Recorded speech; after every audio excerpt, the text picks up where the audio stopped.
S'agissant du professeur Maurice Kamto, j'aimerais dès l'abord affirmer que ma présence ici est son fait.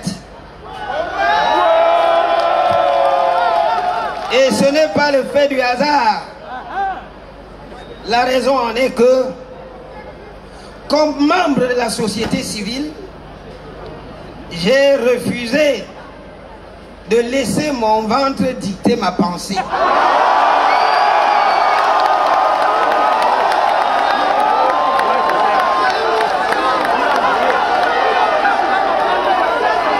Je suis arc-bouté à la vérité. C'est la raison pour laquelle vous verrez rarement des universitaires près du professeur Maurice Kamto, qui a été mon enseignant et qui, par la force des choses, notamment de la circulation des élites, je suis devenu son jeune collègue.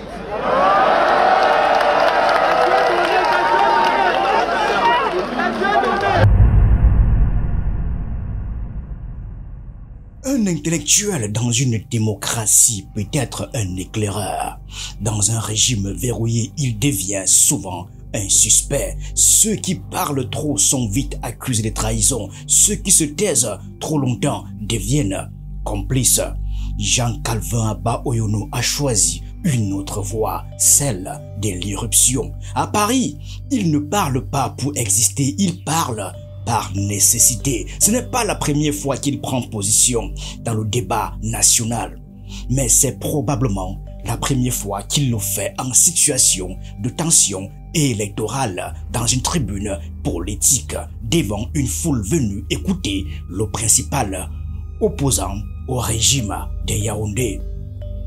Le blanc est symbolique, c'est la tenue des cérémonies, des mariages, des sacrements. En Afrique centrale, c'est aussi celle qu'on porte quand on veut signifier qu'on n'a rien à cacher. Ce jour-là, dans la blancheur de son habit, le prof vient livrer sa vérité, pas celle d'un clan, pas celle d'un parti, la sienne. On l'écoute. L'honnêteté intellectuelle voudrait que je le soutienne. Et je vais révéler au professeur ce qu'il ne sait pas.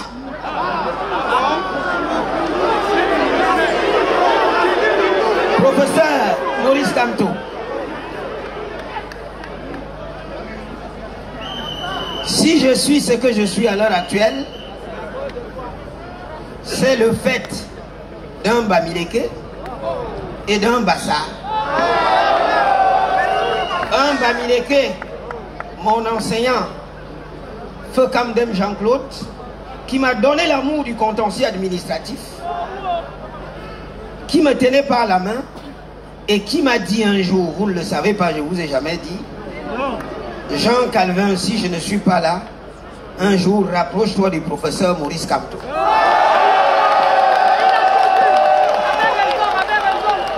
Un Bassa qui a été mon co-directeur de thèse avec un maître français à Nantes, le professeur René Ostiou, en l'occurrence le professeur Roger Gabriel Lep, à qui je dois mon trait de caractère bouillonnant et de liberté, parce que pour ceux qui ont connu le professeur Lep, ils peuvent reconnaître ma personnalité. Roger Lep m'avait dit, Jean Calvin, si je ne suis pas là, rapproche-toi du professeur Maurice Kamto. Merci, cher professeur. Vous comprenez maintenant pourquoi je suis proche de vous. Vous ne le saviez pas. Et j'ai été aussi marqué par le fait que vous avez cru en moi. Voilà pourquoi nous nous concertons en permanence. Il y a dans les régimes post-coloniaux d'Afrique une tradition bien établie. Acheter les consciences. Les professeurs deviennent consultants. Les pasteurs, des prédicateurs du silence. Les chefs traditionnels, des amplificateurs du pouvoir. C'est là que le discours d'Abba Oyono détonne. Non pas parce qu'il attaque un président, un parti ou une institution, mais parce qu'il affirme une autonomie de pensée. Une liberté que beaucoup n'ont plus, ou qu'ils ont truqué contre un passeport diplomatique, une bourse ou un poste dans un comité. Ce qu'il dit, ce n'est pas seulement, je cite, le pays va mal. Ce qu'il dit, c'est, je cite, je refuse d'être corrompu par le confort. Et dans une société où le silence est souvent récompensé, cette prise de position devient un acte de dissidence. J'aimerais témoigner ma reconnaissance à cette diaspora martyrisée.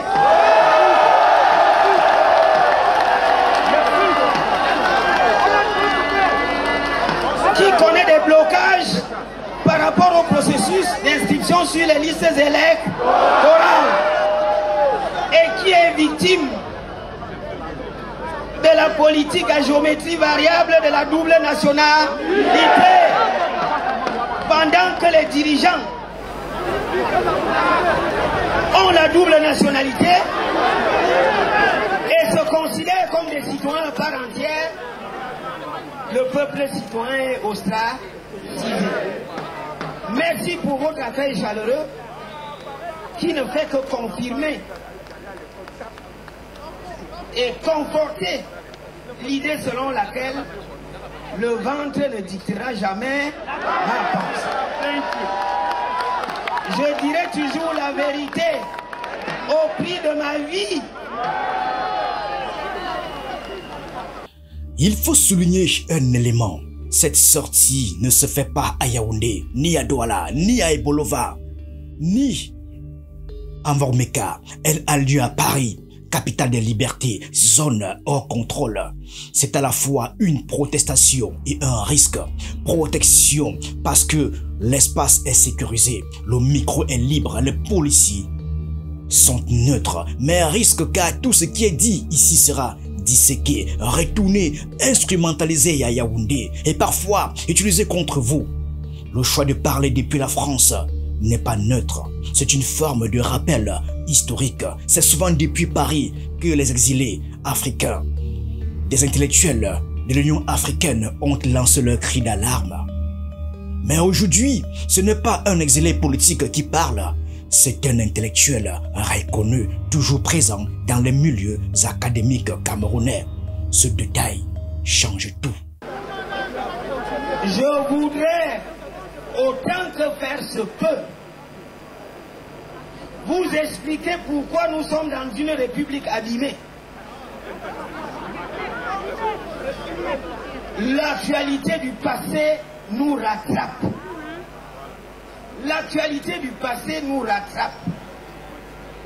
Jeune étudiant à l'université de Nantes, j'avais assisté à la mise à mort du couple Ceausescu. Parce que le peuple roumain s'était levé comme un seul homme et a mis fin à la dictature. Le président Feu Mitterrand de l'époque a fait appel aux dirigeants africains qu'il contrôlait à l'époque, à la Baule, 60 km de Nantes, et leur a dit, ouvrez grand les yeux, libéralisez la vie politique. Sinon, vous serez rattrapé par la dictature que vous servez au peuple. Et le tout premier dictateur de l'époque s'est converti immédiatement au Bénin. Mathieu Kérékou a libéralisé la vie politique. Nous avons attendu 6 ans plus tard, dans la constitution révisée de 1996, en procédant à la limitation des mandats. Nous n'en serions plus là si la tricherie politique n'avait pas habité nos gouvernants. Les émeutes de la fin de 2008 ont permis au pouvoir de massacrer le peuple. Moi-même, j'ai failli trépasser, n'était-ce ma popularité auprès des étudiants qui m'ont reconnu dans la rue et qui m'ont extirpé. Le président a fait une sortie en disant que je vous ai compris, mais par un moment d'inattention, subrepticement, il a révisé la Constitution, en levant le verrou de la limitation des mandats. Et pourquoi? Parce que la diaspora s'était mobilisée en disant qu'on va la créer devant la CPI. Voilà comment le rêve camerounais a été tué. On a levé le verrou de la limitation des mandats et nous assistons à ce jour à un pouvoir qui dure et perdure. La société est bloquée. On ne peut pas comprendre la portée de cette intervention sans rappeler le contexte. 2025 est une année électorale et au moment où beaucoup spéculent sur la capacité du principal parti d'opposition à aller jusqu'au bout, à présenter un candidat, à mobiliser des ressources, une voix extérieure mais crédible vient valider un scénario, celui de Maurice Kamto, toujours prêt. Abba Oyono ne fait pas campagne, il ne rejoint aucun directoire, il ne brandit aucune carte, mais il dit en substance, la machine existe, la dynamique est là, le blocage est ailleurs. Autrement dit, ce n'est pas l'opposition qui échoue, c'est le système qui refuse la compétition. C'est le peuple qui décide. Les dirigeants n'en sont que les mandataires. Prenez conscience de votre force en imposant la ligne de conduite aux dirigeants.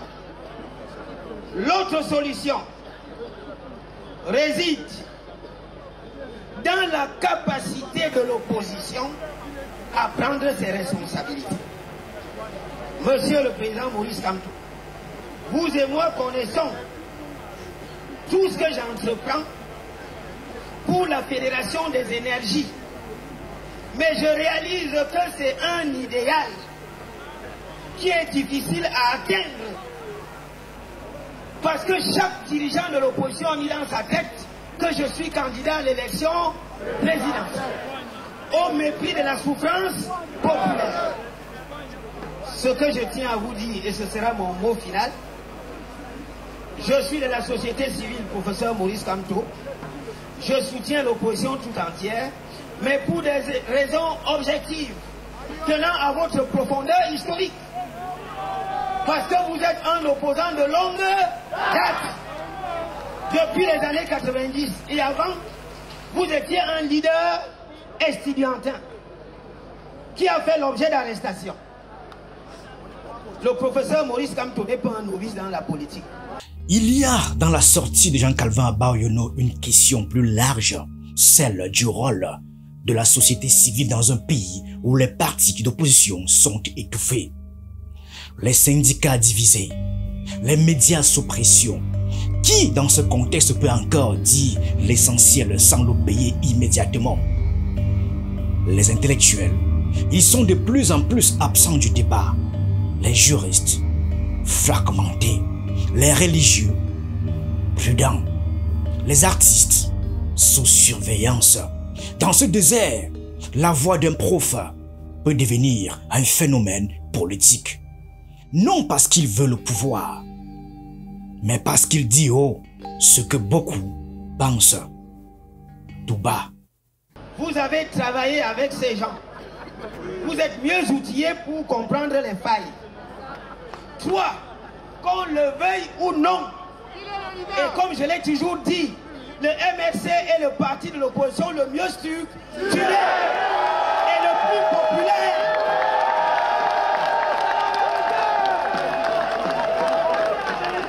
Le MRC n'a aucun problème de financement de sa campagne électorale. Monsieur le Président Maurice Kamto, face aux opposants qui ne veulent pas s'asseoir à vos côtés, prenez vos responsabilités pour sauver ce peuple.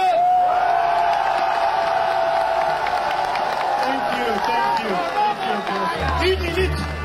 Vous avez une énorme responsabilité historique et morale.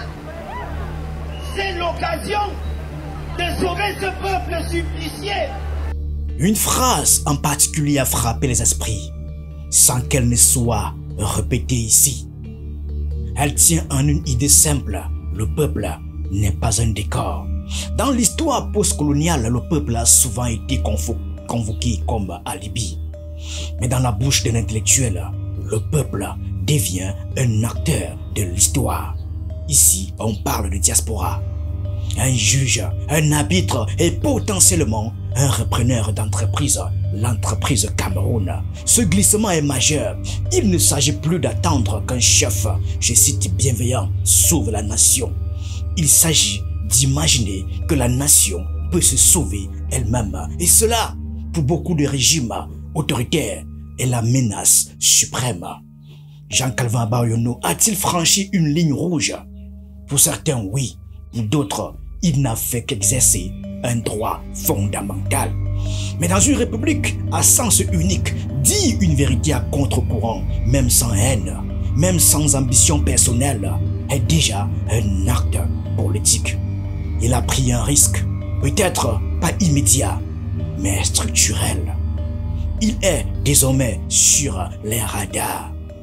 Pas parce qu'il a insulté, mais parce qu'il a pensé publiquement. Et ça, en 2025, dans certains systèmes, ça suffit pour faire de vous un problème. Il nous reste moins de 5 mois. Prenez vos responsabilités comme leader solide et avancé. Je vous remercie pour votre temps. Thank you. Thank you. Thank you for the brilliant presentation. Let's put our hands together again for Professor Abayono. Ladies and gentlemen. Vous savez, il y a des phrases qu'on entend sans vraiment les écouter. Et puis parfois, une phrase vous gifle. Je refuse de laisser mon ventre dicter ma pensée. J'ai refusé de laisser mon ventre dicter ma pensée.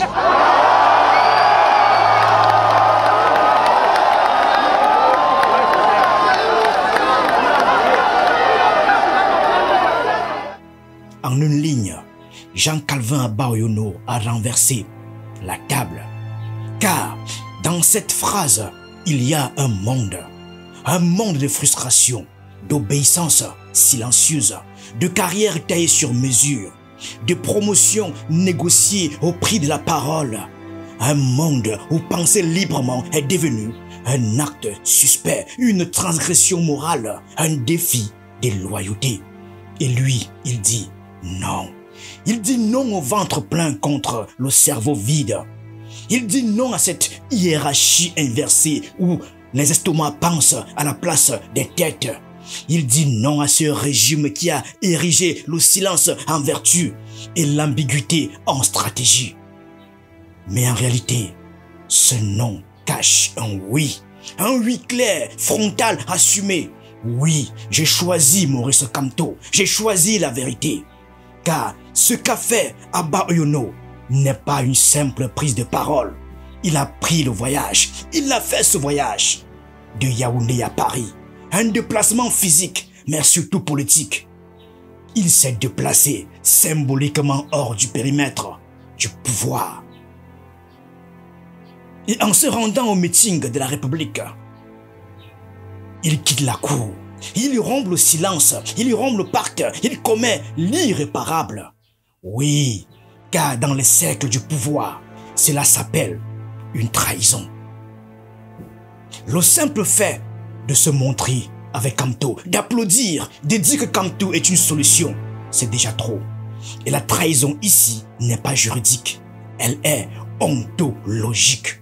Elle vient de ce que ce prof qui refuse le sérail de se nourrir au lait du système a décidé de le regarder en face et de le juger. Or, c'est là l'inacceptable. Le pouvoir peut pardonner aux opposants de la critiquer. Il ne peut pas pardonner à ses enfants de le rejeter. Ce qui fait mal à Yaoundé, ce n'est pas ce qu'Abayono a dit, c'est qui l'a dit. Et où il l'a dit, et pour qui il a parlé. Un professeur d'université, un intellectuel connu, identifié, invité parfois même dans les colloques officiels.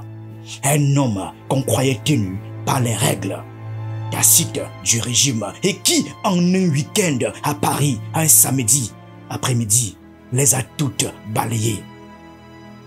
Alors oui, Jean Calvin Abaoyono a choisi son camp. Et ses choix, c'est un précédent, un signal, un appel d'air, un danger. Car si lui, une figure bien connue, peut dire que le peuple est le véritable patron, peut dire que le Cameroun est abîmé à cause des dictateurs, peut affirmer que le MRC est le parti le plus structuré, alors rien n'est plus verrouillé. La parole s'est libérée et la parole au Cameroun précède toujours l'orage. Certains y verront un acte d'héroïsme, d'autres une erreur, d'autres encore une haute trahison. Mais personne ne pourra dire que cela ne compte pas. Parce que désormais, il faudra choisir. Non plus entre Paul Biya et Maurice Kamto, ou même Cabral Libye, mais entre le silence et la lucidité, entre la sécurité et la vérité, entre ce que l'on croit devoir au régime et ce que l'on doit au pays.